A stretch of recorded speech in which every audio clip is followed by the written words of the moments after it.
Que eu veja as crises, as dificuldades e o trabalho, até mesmo o árduo, como úteis ao meu progresso. Quero conservar no peito a emoção de ser teu filho, a pureza, a tranquilidade, o otimismo e viver intensamente. Por tudo que recebo de ti, eu te agradeço. Obrigada, Deus. Muito obrigada. Mensagem do livro Deus Ajuda, Preces, de Lorival Lopes. Amado Mestre, mais uma vez te agradecemos pela oportunidade de estarmos aqui reunidos.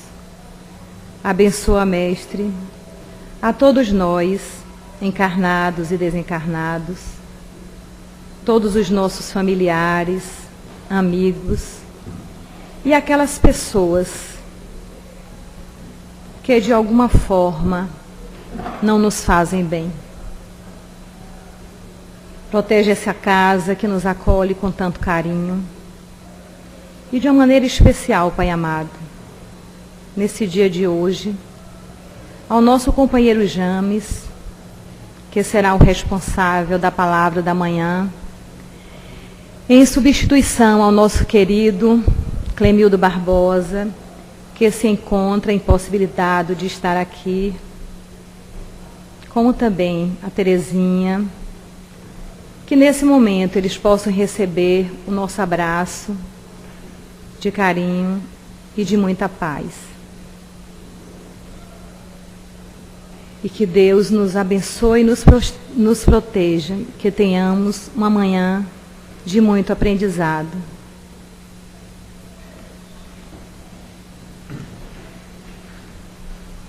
Bem, nós queremos dar um bom dia também aos nossos internautas que estão conosco nesta manhã. E esse mês, como é mês de maio, né? Mês de Maria, mês das mães, o nosso tema são laços de família, em torno da família. E nesta manhã, como acabei de dizer, e vocês sempre olham, hoje é o dia de Clemildo, e ele está adoentado. James vai falar para a gente a missão espiritual das mães.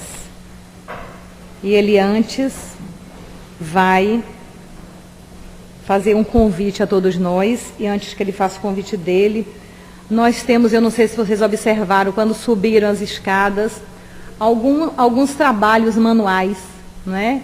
Então, esses trabalhos são feitos aqui pelas pessoas que estão aqui pelo setor assistencial. Então, no final da doutrinária, se vocês quiserem passar lá para dar uma olhada, para comprar alguma coisa, até uma lembrança, ficaremos bastante agradecidos.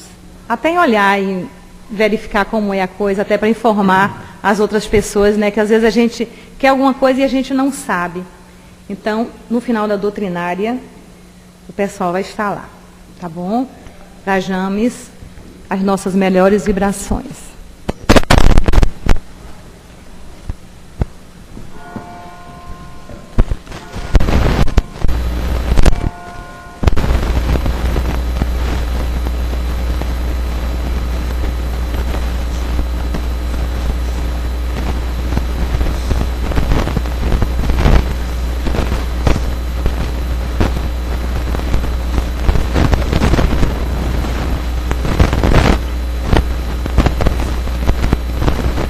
Gostaria de formular um convite a todos vocês, especialmente porque o mês de junho é considerado o mês onde o povo nordestino, não é, com o nosso sotaque nordestino, não é assim, que comemoramos o dia de São João.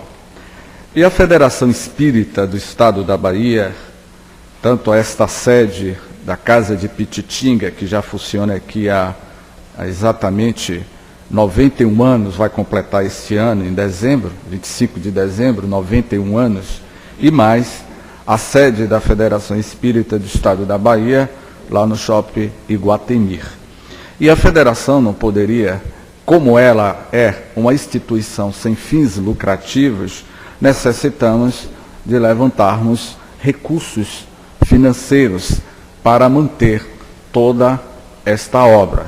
E como São João é um evento festivo, e como todo bom espírita, também gostamos de dançar um forrozinho, um pé de serra.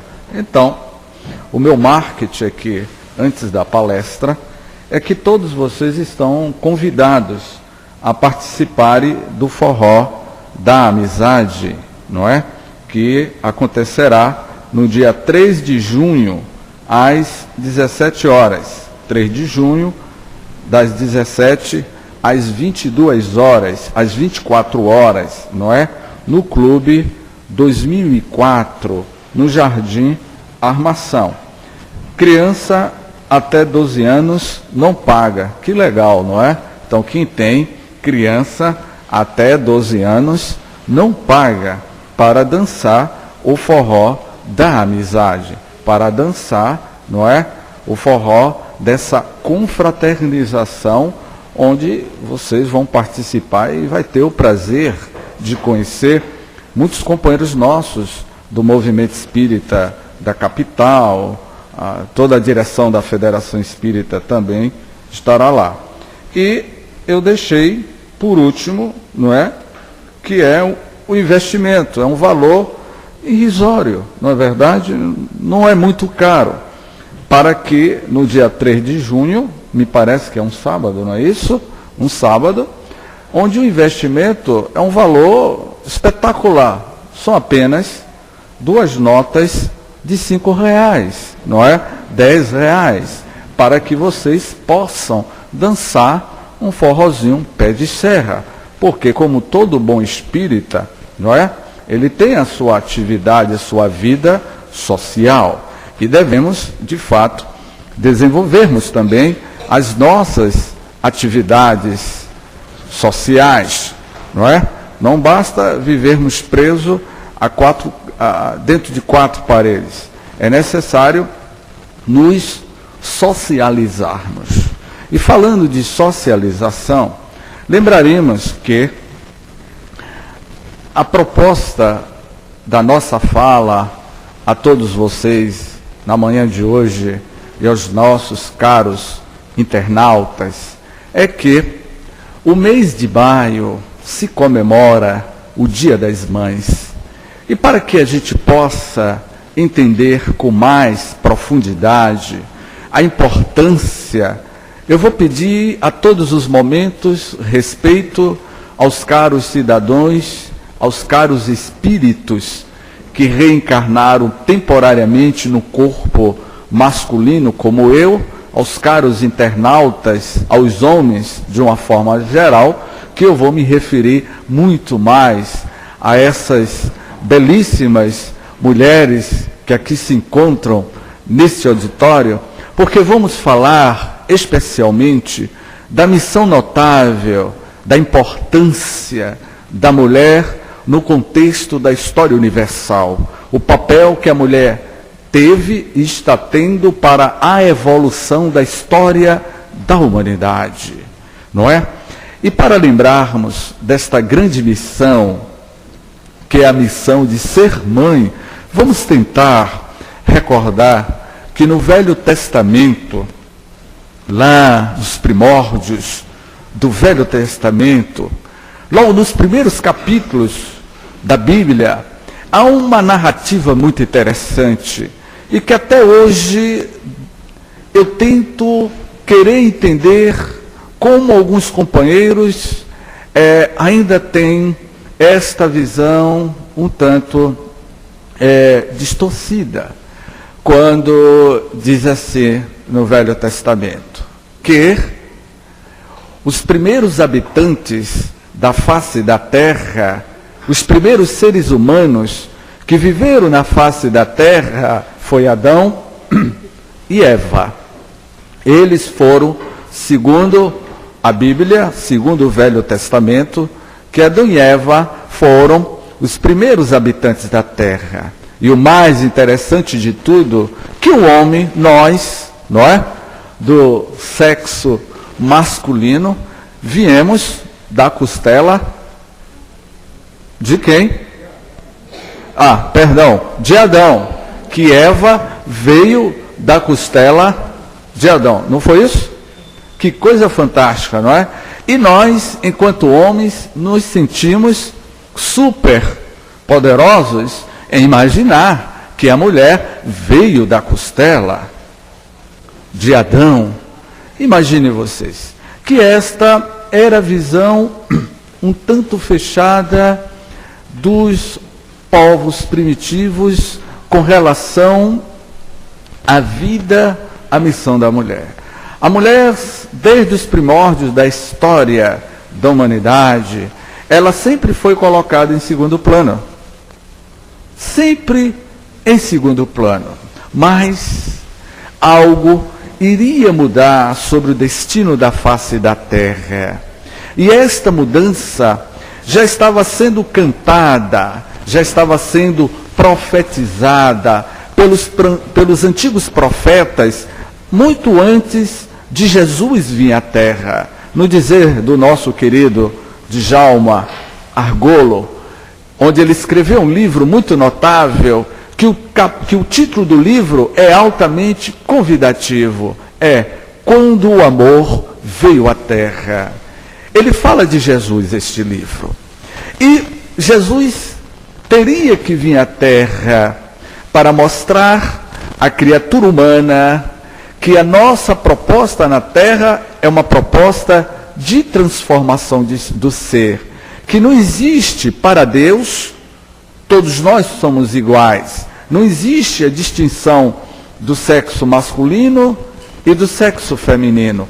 Para o Senhor da vida, para Deus, nós somos iguais perante a Deus. O sexo é algo ligado ao corpo biológico, ao corpo físico. Até porque nós sabemos que dentro do livro dos Espíritos, dentre as 1019 perguntas do livro dos Espíritos, os Espíritos dizem que o Espírito não tem sexo. Ele é uma centelha. O Espírito é uma energia. Ele é indestrutível. A questão da sexualidade está ligada, é relacionada, vamos dizer assim, ao corpo biológico. Mas o Espírito, ele não tem sexo. Ele pode reencarnar em um corpo masculino como em um corpo feminino. A visão de Deus é uma visão universalista. E diante, meus queridos irmãos, do caos que a Terra estava atravessando, há exatamente 2000 anos atrás, algo de concreto deveria acontecer sobre a face da Terra. O mundo precisava passar por um processo de transformação moral, porque a criatura humana, já naquele período, no tempo em que Jesus veio à Terra, a humanidade, os homens escravizavam as mulheres, os homens pisoteavam as mulheres, e Deus, percebendo que a casa de seu Pai, que é o planeta Terra, foi criado para que todos nós vivêssemos em família universal, porque o planeta Terra é um grande lar. É ou não é um grande lar? É uma grande morada. E que não deve existir essa distinção de preconceitos raciais, de preconceito de casta, que para Deus todos nós somos iguais. Então ele resolveu enviar à Terra o grande missionário, o grande avatar, o grande irmão que iria mudar o destino da história do mundo. E eu sempre digo aos caros irmãos que o planeta Terra não foi mais o mesmo depois que Jesus veio à Terra. Depois que Jesus pisou sobre o cenário terrestre, o mundo mudou, a concepção de vida mudou, a concepção da realidade da morte, da vida e da morte mudou, porque ele veio trazer novos paradigmas para a humanidade. E algo que Jesus, mais tarde, iria observar era a hipocrisia humana. Mas tudo começou de alguém. Este Espírito perfeito que aqui esteve sobre a face da terra, teria sob a sua proteção alguém que iria lhe dar e queria lhe ensinar os seus primeiros passos. Imaginemos, queridos irmãos, que Jesus, um espírito altamente evoluído, iria reencarnar na terra. Lembre-se de que em um certo período, na vida daquela jovem, que segundo alguns estudiosos, dizem que Maria, quando deu à luz a esta criança, ao menino Jesus, Maria era muito jovem, ela aproximava na faixa etária de 19 a 20 anos de idade. Ela era muito jovem, segundo os estudiosos. E que José era muito mais velho do que ela. E que Maria receberia a visita de uma entidade espiritual esta que cada um de nós possuímos, que é o nosso anjo da guarda, espírito protetor. Todos nós possuímos um espírito protetor que nos inspira, que nos orienta, que nos diz qual é o destino que devemos trilhar sobre a face da terra, porque é ele, esse anjo da guarda, ou esses anjos da guarda, que nos acompanha. E Maria certamente teve a visita deste anjo de luz, cujo nome é conhecido pelo anjo Gabriel, e que lhe aparece e lhe diz que ela iria receber a missão da maternidade, e que no seu ventre ela receberia aquele que foi o enviado do Pai, que iria trazer luz para a humanidade. Ela receberia no seu ventre materno nada mais e nada menos do que o Espírito mais perfeito que por aqui passou sobre a face da terra. Ela receberia, durante seus 9 meses de maternidade, o menino Jesus. Não vamos entrar aqui em detalhes da questão da concepção do nascimento do menino Jesus, mas vamos falar aqui da importância desses primeiros momentos da maternidade de Maria de Nazaré, quando ela, durante o período de 9 meses de gestação. E eu fico imaginando, meus queridos irmãos, eu ouvi muito isso da minha esposa, que quando teve o meu filho, dos enjoos que ela sentia. Porque eu vejo aqui várias mulheres e senhoras, e que certamente já deu à luz a uma criança, e sabe do que eu estou falando. Não é isso que acontece? Os enjoos, não é? As pernas ficam mais inchadas, não é isso que acontece? Não é verdade? Não é? Estou vendo milhares de mães aqui, vocês concordam comigo? Não é isso que acontece? Então, imagine, o seio cresce, não é? Para que haja leite. É uma coisa extraordinária. Eu acho que a mulher vamos dizer assim, é a mais pura expressão do amor de Deus sobre a face da terra, com respeito aos homens, não é? Mas a mulher, ela é fantástica, porque ela tem toda uma estrutura biológica para receber no seu ventre um ser, porque todos nós saímos do ventre de uma mãe. E Maria não foi diferente. Certamente, eu imagino que Jesus, o menino Jesus, quando nasceu, ele começou a ter as suas primeiras necessidades. Quando a criança nasce, que vem ao mundo, qual é o sinal que a criança faz? Ele chora. A criança, quando chora, quando o bebê chora, ele não chora porque está precisando de algo, não é verdade, de se amamentar, é a forma que ele tem de dizer: mãe, eu estou precisando me amamentar.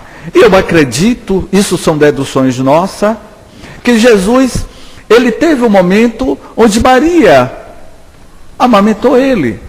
Ele teve as necessidades básicas de uma criancinha como outra, porque mais tarde, aos 33 anos de idade, Jesus iria dizer, 33 anos depois do seu nascimento, ele mesmo iria dizer: eu não vim derrogar a lei de Deus. Ele não viria contrariar a lei de Deus. E ele passou por aquele processo da maternidade, dos primeiros momentos de infância na casa de seus pais, Maria e José. E aquele lar teve uma importância capital para a formação da personalidade daquele espírito. Imagine vocês, meus queridos irmãos, que hoje, em pleno século XXI, nós consideramos que há crianças que são tidas como superdotados. Crianças que nascem, que têm uma inteligência extraordinária e que os próprios pais não sabem lidar com a inteligência. Imagine vocês, uma criança de 3 anos de idade falando 4 idiomas, não é?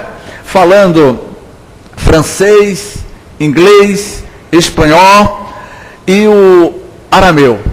Qual seria a reação de vocês enquanto pai? De onde é que esta criança com 3 anos de idade aprendeu a falar vários idiomas? Falar fluentemente bem? Os pais não teriam explicação. Imagine vocês que no tempo de Jesus, quando ele já estava beirando os 5 anos de idade, a relação do menino Jesus com os seus pais dentro de casa, no seu lar. E a missão da sua mãe Maria, porque ela não foi designada por mera casualidade para receber no seu lar aquele Espírito perfeito. Maria também, certamente como José, meus queridos irmãos, era possuidor de um lar e ela tinha uma grande missão e que esta missão fazia parte do grande projeto de Deus. Deus tem um projeto para cada um de nós. E o projeto dele é o nosso crescimento espiritual, a nossa ascensão espiritual. Este é o nosso objetivo. Esta é a nossa missão, a missão de crescermos, de evoluirmos, de nos transformarmos para nos tornarmos homens de bem. E Maria conta no livro Trajetória Evolutiva do Espírito, se eu não me engano, de Djalma Argolo, que esta relação de Jesus, o menino Jesus, com Maria, era intenso, porque Jesus questionava Maria, dialogava com sua mãe aos 5 anos de idade. Maria e José, às vezes, não conseguia entender o pensamento daquela criança aos 5 anos de idade, porque ali estava a reencarnação de um grande missionário sobre a face da terra. Mais tarde, iria contar em uma das obras notáveis da literatura espírita, psicografado por Chico Xavier, um dos homens, enquanto vida terrestre, ele foi um dos escritores mais notáveis da sociedade brasileira da época, no início do século XX, que aos 23 anos de idade, ele iria assumir, seria o jovem escritor mais novo da Academia Brasileira de Letras, no início do século XX, que seria Humberto de Campos, em vida. E Humberto de Campos, quando desencarna depois de muitos anos e retorna à vida espiritual, ele começaria a psicografar obras notáveis. E uma dessas obras é A Boa Nova, que retrata a história de Jesus. Ele, Humberto de Campos, como grande cronista de além-túmulo, ele iria psicografar, através da mediunidade de Chico Xavier, um dos capítulos interessantes sobre a vida do menino Jesus. E lá, falando sobre a vida, da relação familiar, da missão espiritual de Maria, sobre os primeiros momentos da vida daquele menino. Porque nós, enquanto pais, temos a responsabilidade de educar, de orientar os nossos filhos nos seus primeiros passos. Temos ou não temos?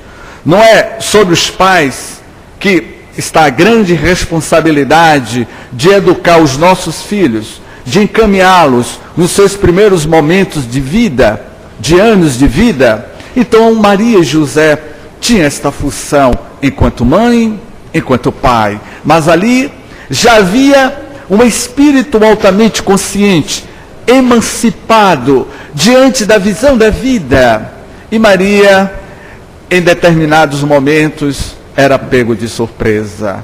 Quando um belo dia narra Humberto de Campos, dentro do livro, um dos capítulos da Boa Nova, que um belo dia Maria foi visitada por Isabel, a sua prima.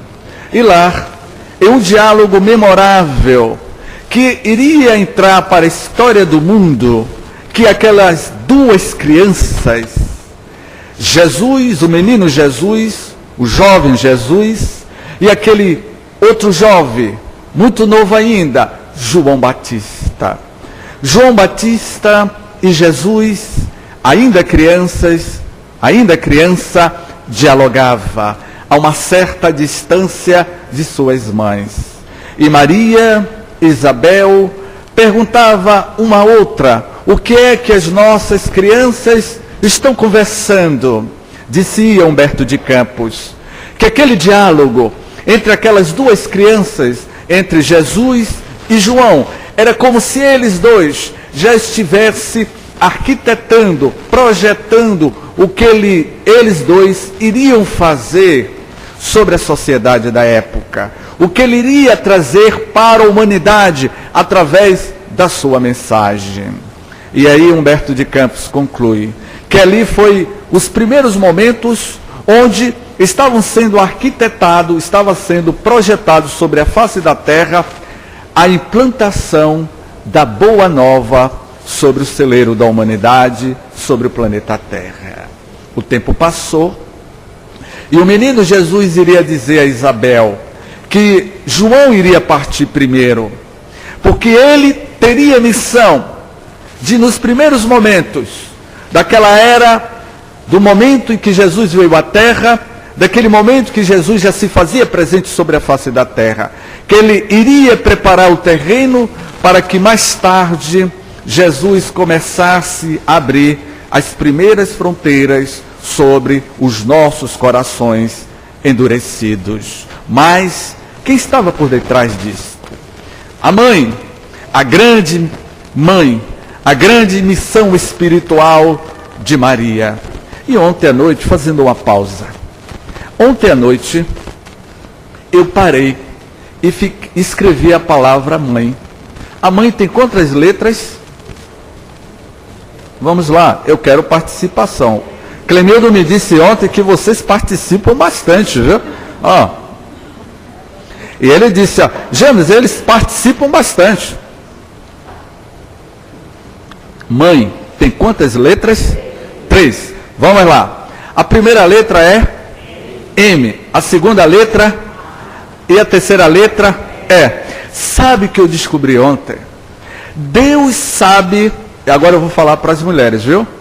Deus sabe por que vocês têm essas 3 letras. Sabe que eu descobri ontem, na calada da noite? Eu acho que foi alguma mãe espiritual que me inspirou para descobrir este detalhe que eu não sabia, que M de mãe significa missão, a grande missão, a missão da maternidade, é ou não é? A letra A, a missão, a letra A, amor, e a letra E, educação, missão, amor e educação. Isto sintetiza a missão da mãe na terra. E Maria, a mãe Maria, ela tinha esta missão, não é verdade? Ela tinha este amor, porque todos nós necessitamos do amor da mãe. Eu vou contar fábulas, que eu adoro contar fábulas, história desta missão espiritual sobre a face da terra. E a educação, a mãe tem missão, ela tem uma missão de proteger o seu filho, ela tem de dar amor e ela tem a função de educar. Então, mãe, tirando o tio do A, educação. Missão, amor e educação.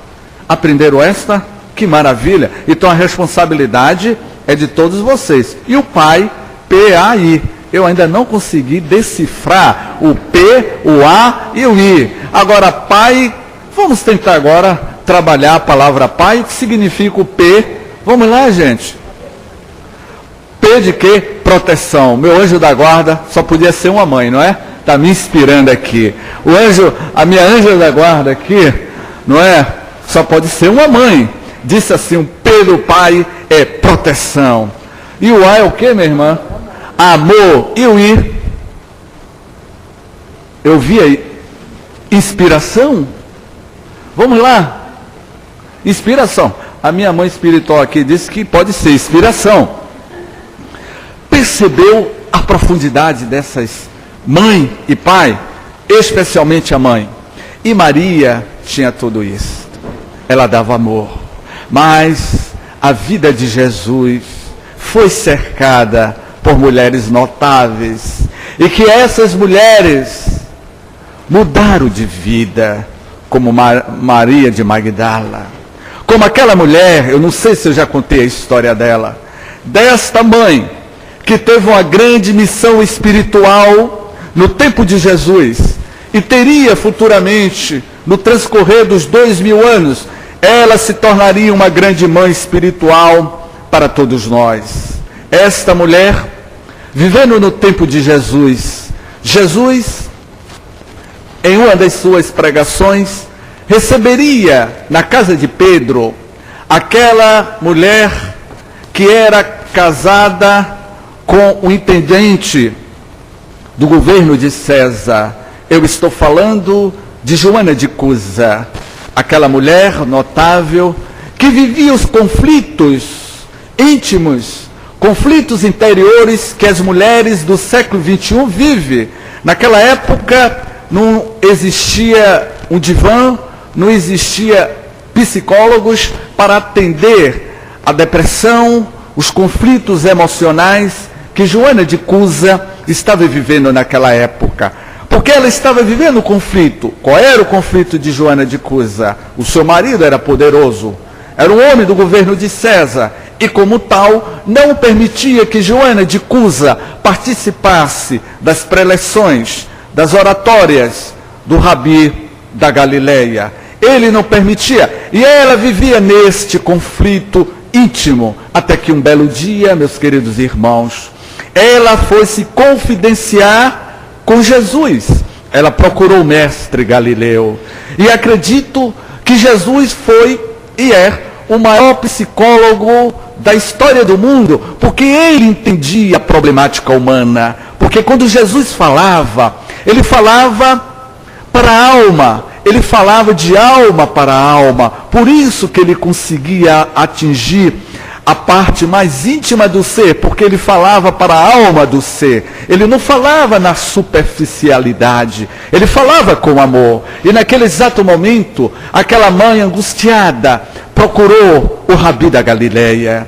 E nesta procura, para se desabafar intimamente, ela disse que ela vivia os conflitos emocionais e problemáticos com seu marido daquela época. E Jesus, meus queridos irmãos, meus queridos internautas, iria dizer uma frase que iria mudar a história daquela mulher notável no tempo de Jesus. Depois dela se desabafar, Jesus iria sintetizar com uma única frase, e que esta frase ela levaria no transcorrer da história do mundo, no transcorrer da evolução espiritual do ser até os nossos dias atuais, quando ele disse: ser fiel a Deus, minha filha, acima de todas as coisas. Ser fiel a Deus em todos os momentos da tua vida. E esta palavra simbolizou para Joana de Cusa um fortalecimento da sua maternidade, da sua missão espiritual na terra, de ter uma família, de levar avante a sua maternidade. Tempo depois, este homem, intendente de César, desencarna em situação lamentável. Ele perde toda a sua fortuna. E quando ele perde a sua fortuna, Joana de Cusa fica na miséria total, ainda carregando no seu ventre o teu filho. E ela, que era uma mulher de posses, perde tudo. E nesse perder tudo, ela aí se debruçou mais do que nunca em cima das palavras de Jesus, que era um rastro de luz para o coração daquelas criaturas sedentas de amor e de carinho. E ela vivenciou o Evangelho de Jesus até os últimos momentos da tua vida terrestre. Iremos encontrá-la no ano 68, beirando 66 anos de idade mais ou menos. E lá iremos encontrar ela no Coliseu, onde ela é amarrada em pleno Coliseu, e ao seu lado um jovem também amarrado. E ambos seriam queimados vivos diante do Coliseu romano, diante da sociedade romana da época. O calendário terrestre registrava o ano de 68. Jesus já tinha retornado ao mundo dos espíritos, a pátria espiritual, e deixou sobre a face da terra, especialmente no coração daquela mulher que se tornaria a mulher notável da época, Joana de Cusa, pela sua fidelidade a Deus. E naquele exato momento, onde ela estava amarrada, naquele tronco, onde seria queimada viva, e ao teu lado, meus queridos irmãos internautas, estava um jovem, também amarrado para ser queimado vivo. E aí o jovem olhou para ela e disse essa frase, que eu acredito que qualquer coração de mãe jamais suportaria. Essas palavras que aquele jovem iria dizer: mãe, não vês que nós fomos vencidos? Mãe, abjura, mãe. Era o filho de Joana de Cusa, que no ato de desespero pedia a sua mãe: mãe, abjure enquanto é tempo, não vês que nós perdemos? E a mãe, Joana de Cusa, olhava no semblante do seu filho aquele desespero total. Qual a mãe que não se sente sensibilizada com o pedido deste? E naquele exato momento, ela iria dizer: meu filho, confiemos em Deus, em Jesus. Não vê que Jesus soube suportar a sua cruz? E naquele exato momento, quando ela disse isso, ele ficou mais resignado e o carrasco se aproximou e ateou fogo entre os dois naquela grande fogueira, e eles vieram a perder o corpo biológico. Perdeu o corpo físico, mas a individualidade, o ser daquela mulher notável retornou ao mundo espiritual, conforme eu falei inicialmente, que o espírito é indestrutível, que o corpo biológico nada mais é do que uma vestimenta transitória para o espírito estagiar sobre a face da terra, que nós estamos passando por um estágio, e que este estágio retornamos à vida espiritual e depois retornamos mais uma vez à terra para irmos burilando as nossas imperfeições. Mais tarde, segundo Divaldo, segundo ele diz, que Joana de Cusa poderia ter sido a irmã Clara. Mais tarde, iremos encontrar aquela mulher notável, vivendo no México, por volta do ano de 1600 e pouco, como Sor Juana de la Cruz. Agora, uma missionária, e que esta missionária aprendeu vários dialetos, aprendeu vários idiomas, e começou, no México, a desenvolver um trabalho notável de catequese, de amar os seus semelhantes. Ela agora não assumiria mais a maternidade, mas teria a missão de amar aquelas crianças desfavorecidas do México. Ela iria amar aquelas pessoas que iriam se aproximar dela. Ela se tornaria uma mártir do México da época, porque houve naquela época uma doença que assolou o México e ela veio a desencarnar ainda muito jovem. Mas, como cada um de nós que aqui nos encontramos neste auditório, somos espíritos imortais, reencarnaremos várias vezes, seja necessário, para impulsionarmos o progresso moral da humanidade. a relação familiar. E este espírito que vinha transcorrendo os milênios do mundo, iria mais uma vez reencarnar a Terra com a grande missão, agora na nossa capital baiana, em Salvador. E que todos vocês, na história da Bahia, na independência do dia 2 de julho, ela iria entrar para a história brasileira como aquela mulher que abriu os braços, se eu não me engano, com os portugueses, os soldados portugueses, querendo invadir o convento da Lapa, este convento que nós conhecemos, o convento da Lapa, e ela de braços abertos, a Joana Angélica, de braços abertos, iria dizer: vocês só entram aqui se passar por cima do meu cadáver. E aí os soldados não pensaram duas vezes e aplicaram a bainha sobre o peito de Joana Angélica. Joana Angélica seria e é a Joana de Cusa que dialogou com o mestre Galileu. Joana Angélica seria Soró Juana de la Cruz, aquela que viveu no México e que dialogava, se eu não me engano, com o padre Antônio Vieira. E ela se tornaria a mãe espiritual, a mentora espiritual mais tarde, que vocês conheceriam agora, com o nome de Joana de Ângeles, a mentora espiritual de Divaldo Franco. Vejamos, meus irmãos, que trajetória brilhante, a missão da mãe sobre a face da terra. E lembremos também que João Evangelista, esses grandes missionários sobre a face da terra, sempre teve por detrás deles uma grande mãe. Naquele adágio popular, agora falando em uma linguagem bem popular, que diz mais ou menos assim, que por detrás de um grande homem, vamos lá, existe uma grande mulher. Isso é um adágio popular, não é? E eu diria diferente, do lado, em vez de atrás, eu diria melhor, ao lado de um grande homem existe uma grande mulher. Que a mulher não é para andar atrás, mas ao lado do maridão, é isso?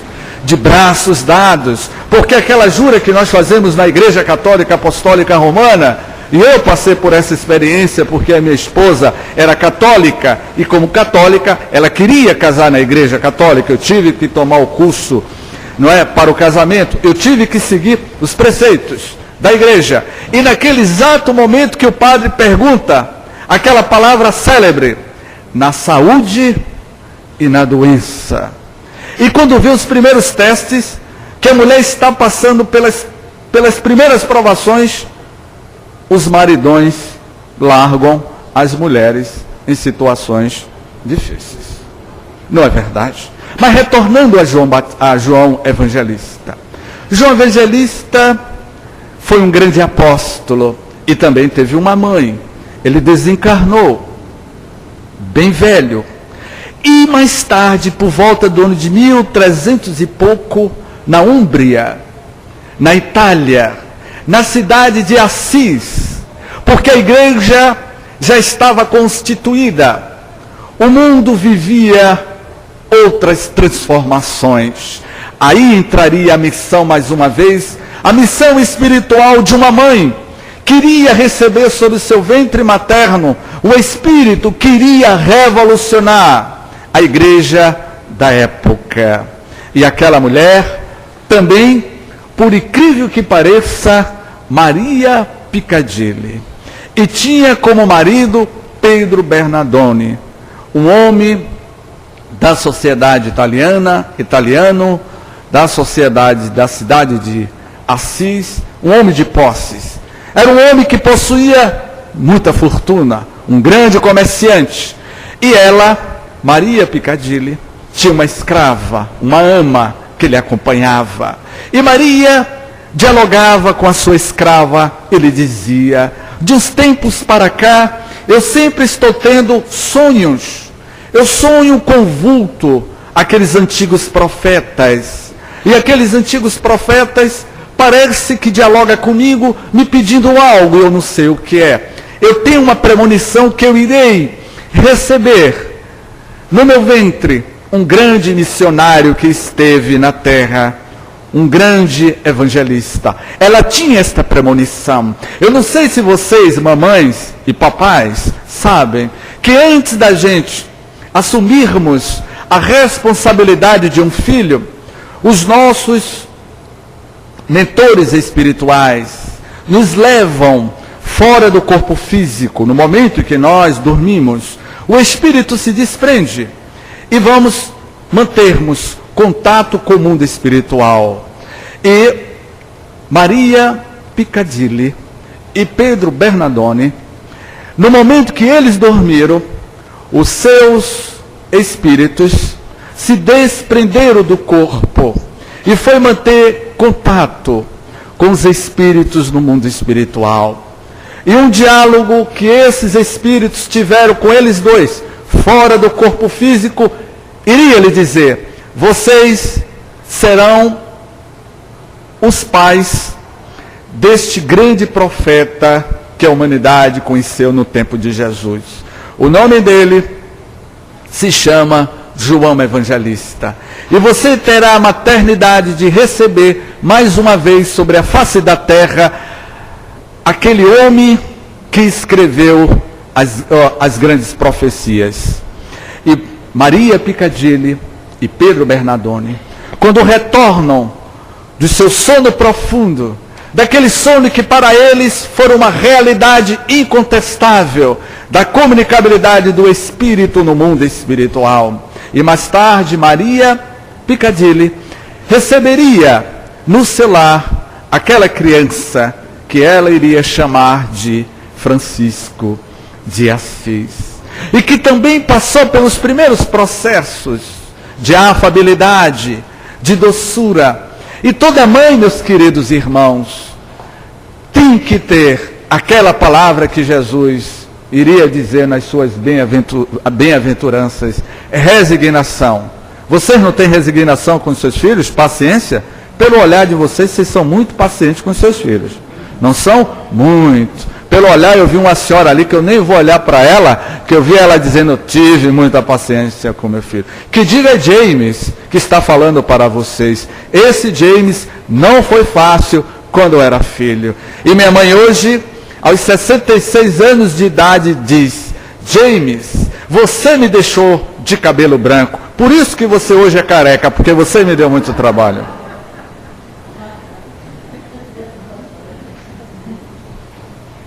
E Maria e Pedro Bernardone receberia no teu seio materno aquele espírito que se tornaria o pai dos pobres, Francisco de Assis, o irmão Sol, o irmão Lua.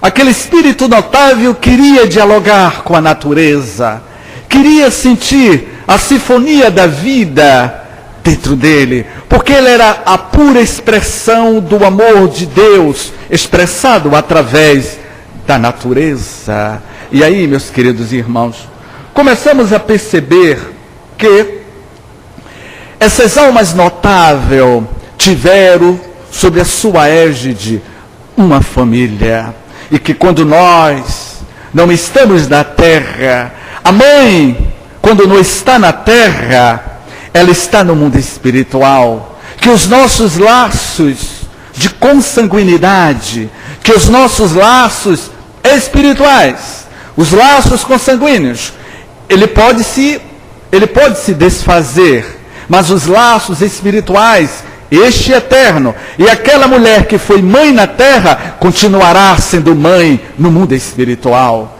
E eu já participo de reuniões mediúnicas há muitos anos, e eu confesso a vocês que as mentoras espirituais, os irmãos que se comunicam, muitas comunicações são de irmãs Maria. Já observaram? Irmã Maria, irmã Josefina, irmã Sheila, mas nunca o irmão James se comunicou em uma reunião mediúnica. Nunca. Sempre uma mãe. E falando de mãe, teríamos mais tarde uma das experiências notáveis, também através da psicografia de Chico Xavier, que ele iria psicografar um livro cujo título do livro é Libertação.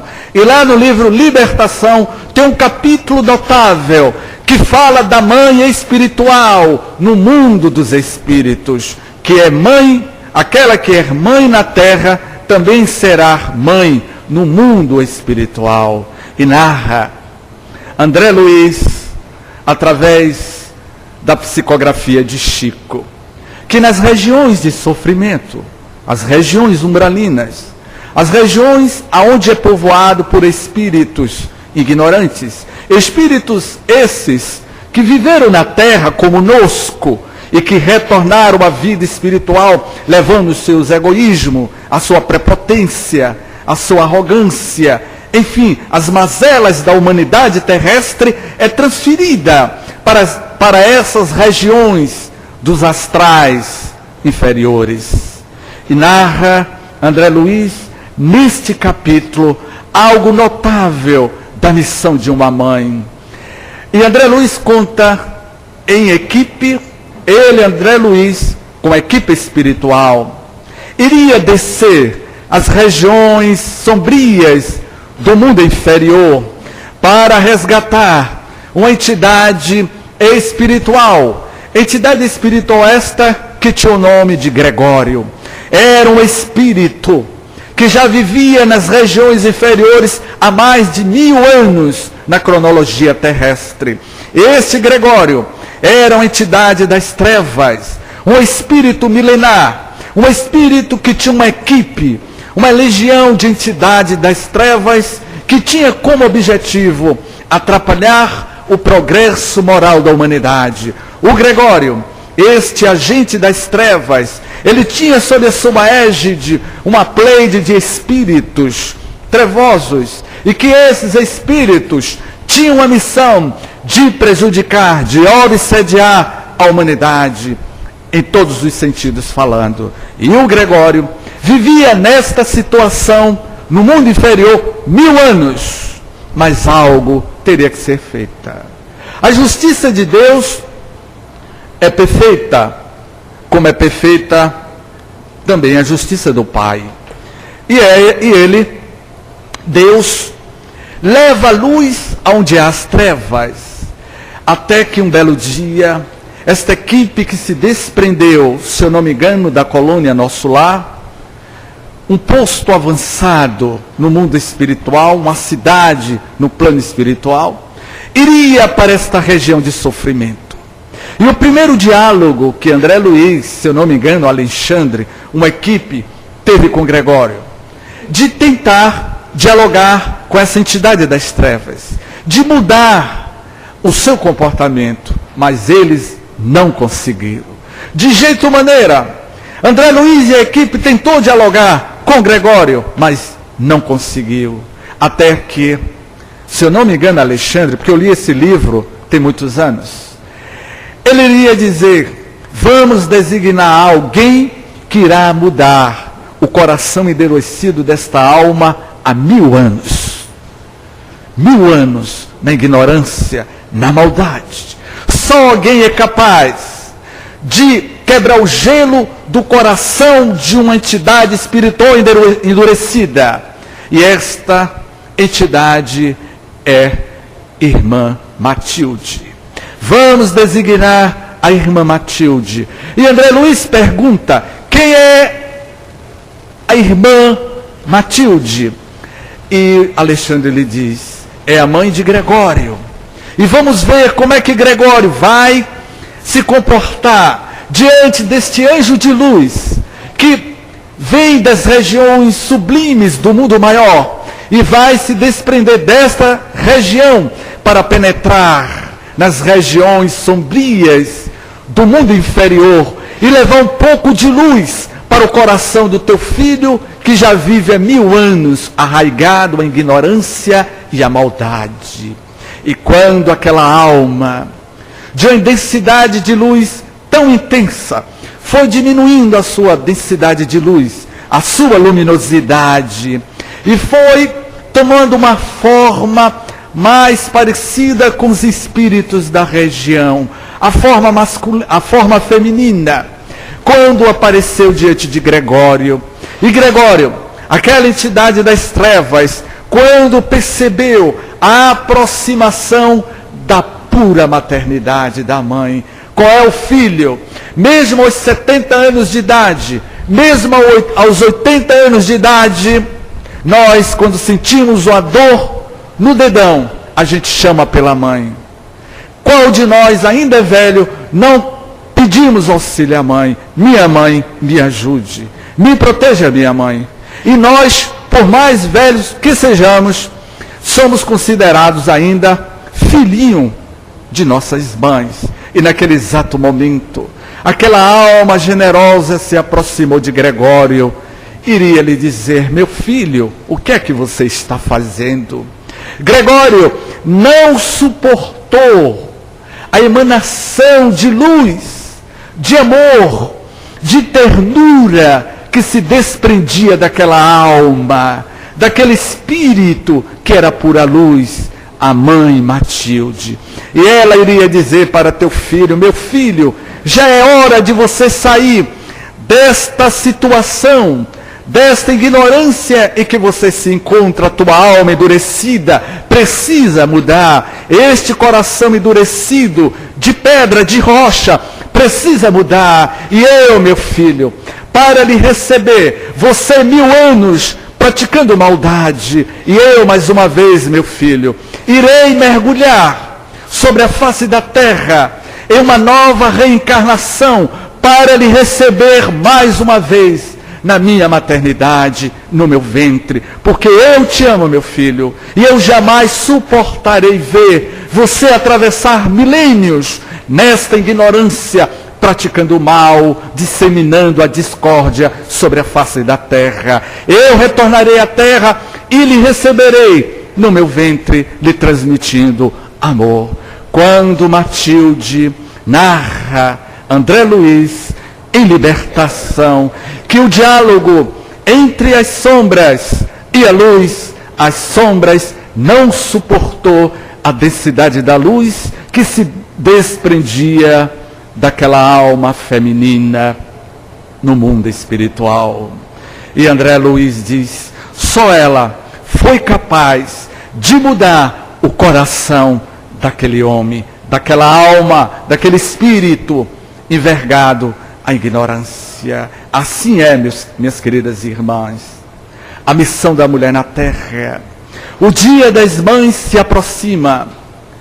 Falta apenas uma semana. O segundo domingo do mês de maio é comemorado ao Dia das Mães.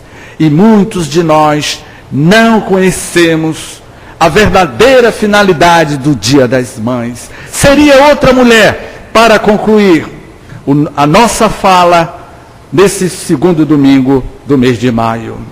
Em 1905, exatamente para a semana de hoje a 8, estará completando 101 anos de que aquela mulher entraria para a história da humanidade.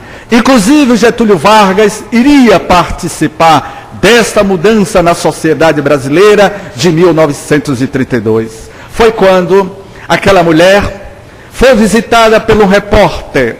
O ano era 1905. E o repórter procurou aquela mulher por nome de Ana Jarvis. E o repórter lhe dizia: você não se sente feliz como sendo a criadora do Dia das Mães? O repórter, na cidade de Filadélfia, nos Estados Unidos, iria perguntar a Ana Jarvis: você não está feliz por ser a criadora do Dia das Mães? E ela, sentada no seu banco, já com 60 anos de idade, iria dizer esta frase: lamento em ter criado o Dia das Mães. Ana Jarvis se desabafou para aquele repórter, dizendo que lamentava em ter criado o Dia das Mães e que não era nada daquilo que a sociedade estava fazendo. E ela aí começou a contar a sua história. Meus queridos irmãos, minhas queridas irmãs, meus queridos internautas, quando ela começou a dizer: eu amava minha mãe Quando minha mãe desencarnou em 1905, era o segundo domingo do mês de maio, a desencarnação da senhora Jarves, a mãe de Ana Jarves. Ana Jarves só tinha sua mãe e a sua irmã mais nova, que era cega. Ela possuía certos bens materiais. Quando a mãe desencarnou, ela tinha um sentimento de ternura tão profundo pela mãe, que ela disse: eu sempre amei a minha mãe, e a forma que eu amo a minha mãe era dar um símbolo que representasse o símbolo da paz universal, a ternura que deve existir entre os seus filhos para com suas mães. A única coisa que eu quero que os filhos lembrem-se das suas mães vivas e das suas mães mortas, dando apenas um símbolo de um cravo branco, que significa ternura e a mãe para com as nossas mães queridas da terra. E Ana Jarves começou naquele período a conversar com o vereador da cidade da Filadélfia, e ele instituiu que daquele dia em diante, em Filadélfia, o segundo domingo de maio, que era a data da desencarnação da mãe de Ana Jarves, deveria ser conhecido de todos, que naquela data os filhos deveriam lembrar de suas mães, dando apenas um cravo branco como símbolo da compaixão e do amor, e mais nada do que isso. Só que Ana Jarves não queria apenas Filadélfia, as mães de Filadélfia, se beneficiasse. Ela foi ao governador do estado, e o governador, como filho, ficou sensibilizado, e ela conseguiu, através do governador, uma petição, e que esta petição chegou ao presidente dos Estados Unidos da época. E ele, o presidente dos Estados Unidos, iria instituir em todo o continente americano, da América do Norte, que o segundo domingo de maio seria consagrado ao Dia das Mães. Apenas um símbolo de um cravo branco que representasse a compaixão e o amor que o filho deve ter para com as suas mães. Mas Ana Jarves não se contentou. Neste período, a sua fortuna já estava totalmente lapidada. Ela largou o emprego e saiu a divulgar dos quatro cantos dos Estados Unidos a missão de ser mãe, o amor que os filhos devem ter à mãe. E ela não parou por aí. Ela começou a escrever cartas e mais cartas para 43 países nos quatro cantos do planeta Terra. E uma dessas cartas chegou ao Brasil em 1932, no governo de Getúlio Vargas, se eu não me engano. Naquela época, no dia 5 de maio de 1932, o governo de Vargas iria instituir sobre a sociedade brasileira que daquele dia em diante seria, o segundo domingo de maio no Brasil, também seria consagrado ao Dia das Mães na sociedade brasileira. E aí, 20 anos se passaram desta batalha atroz, onde iremos encontrar no final da vida aquela que não teve um filho, mas que foi uma mãe espiritual de todos, a mãe que instituiu o Dia das Mães, Ana Jarves. Ela iria sintetizar, finalizar sua fala: lamento em ter criado o Dia das Mães. E o repórter lhe pergunta por quê? E ela responde: você não vê que 20 anos se passaram? E olha o que fizeram com o meu Dia das Mães. A única coisa que eu queria era a entrega de apenas um cravo branco que simboliza o amor e a ternura. Estão comercializando o Dia das Mães. Não era para fazer isso. Ontem, para concluir, andando no shopping center, que é um lugar bacana da shopping center, né? Que maravilha. As mães estavam espavoridas, para lá e para cá. Os filhos comprando presentes, a televisão influenciando. E lá na televisão tem um comercial que muito me chamou a atenção, e que preste atenção, o marketing poderoso de se vender o produto no Dia das Mães. Porque a mãe gosta quando ganha um presente bacana. Tem mãe que ganha um carro do ano, não é? Tem outro que apenas ganha um bico. O que vale é a intenção. Ana Jarvis só deu um cravo, era a única coisa que simbolizasse, meus queridos irmãos, apenas a ternura ou o amor.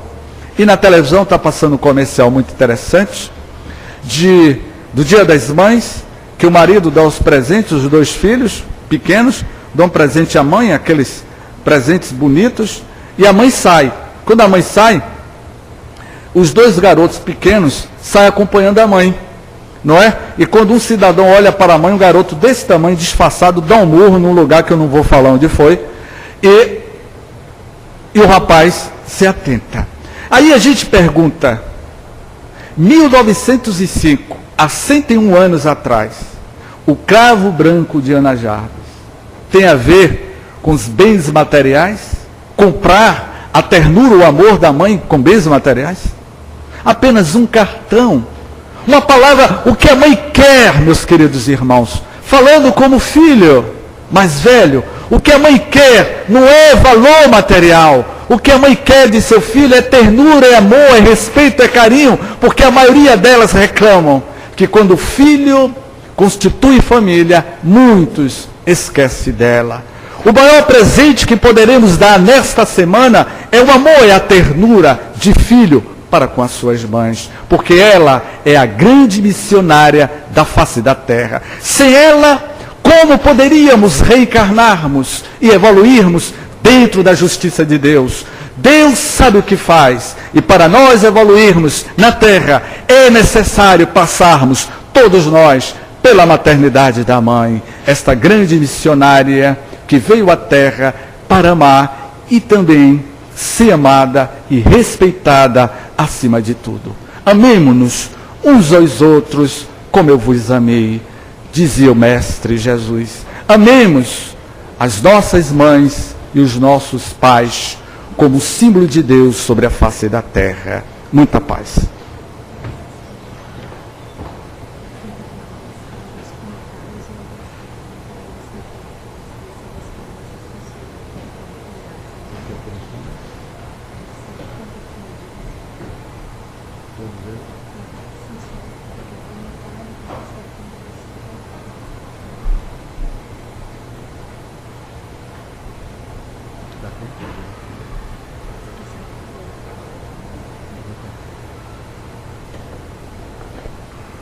Salvador, Bahia, William.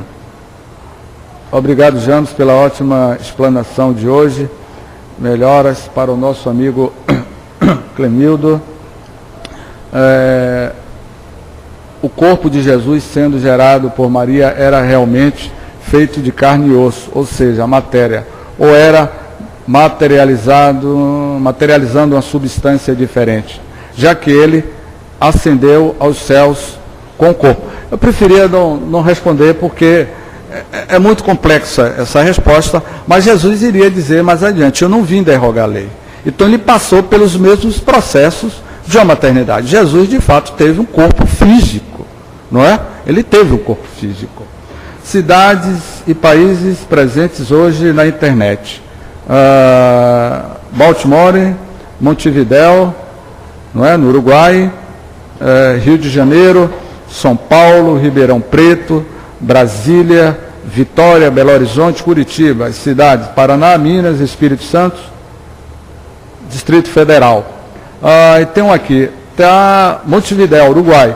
Os motivos de cumprimento do amor não é demasiado confuso neste exemplo de Joana de Cusa, entre o filho que não entendia o que estava acontecendo e Jesus? Ele diz aqui, o nosso Tenório, um abraço ao nosso amigo Tenório, lá de Montevidéu.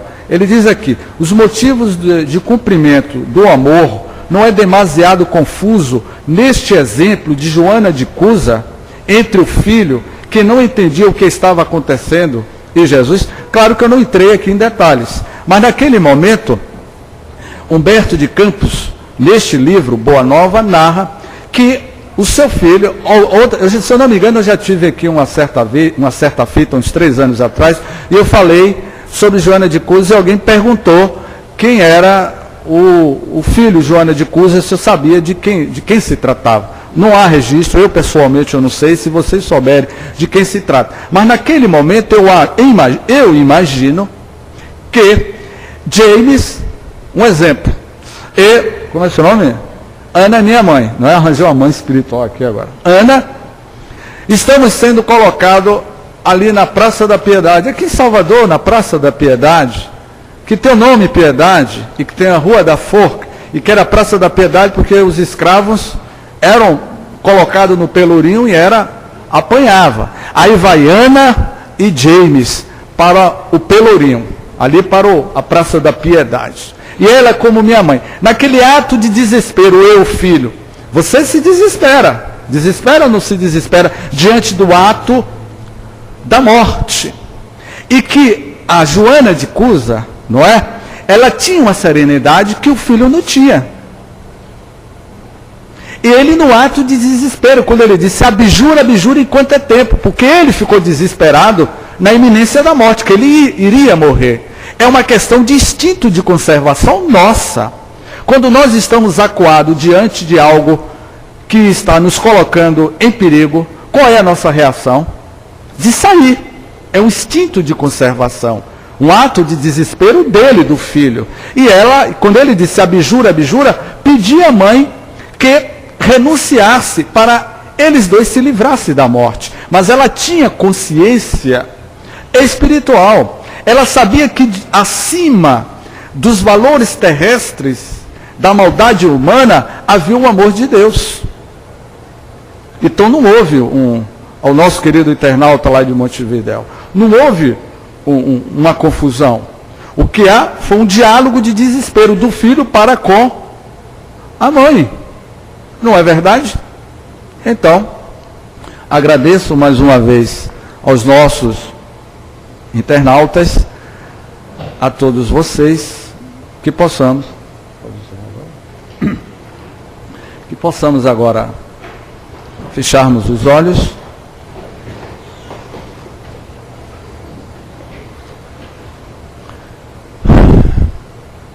e agradecer a Jesus,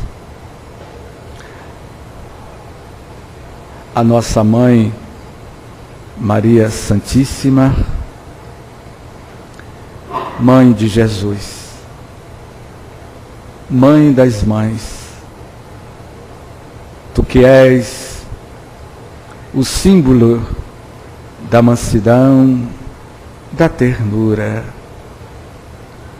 derramai o teu amor sobre a face da terra. Mãe dos pobres, mãe de toda a humanidade, derramai o teu ventre, derramai a tua luz de amor e de bondade sobre a face da terra. Mãe de Jesus, aquele meigo Rabi da Galileia, que veio para o mundo nos ensinar a amar. Mestre dos mestres, derramai no dia de hoje o teu amor sobre a humanidade. Mãe de Jesus, que o teu amor, o teu fruto de luz e de bondade derrame sobre todos nós. Que o teu amor envolvam todas as mães da terra, trazendo paz espiritual para todas. Que Jesus e que a Mãe Maria Santíssima, que do mundo maior, derrame sobre todos nós a partícula da paz universal. Maria, Mãe de Jesus, quando o Mestre ventre, lá estava, no madeiro do martírio, de braços abertos, com a cruz sobre a sua face, iria dizer para a humanidade, iria olhar com teu olhar de benevolência, de ternura, de resignação, no madeiro da cruz, iria dizer para tua mãe Maria, Pai, perdoa, pois eles não sabem o que fazem. E lá, nos últimos momentos da vida de teu filho, estava o vulto de Maria a derramar as suas lágrimas pelo filho Jesus de Nazaré. E Jesus, legando à humanidade, deixou como convite de paz, de meditação, de oração, a prece, como a obra-prima entre o homem da terra e ao seu Criador. E Jesus iria nos ensinar a orarmos. Oremos pela paz universal. Oremos pelas mães espirituais da terra.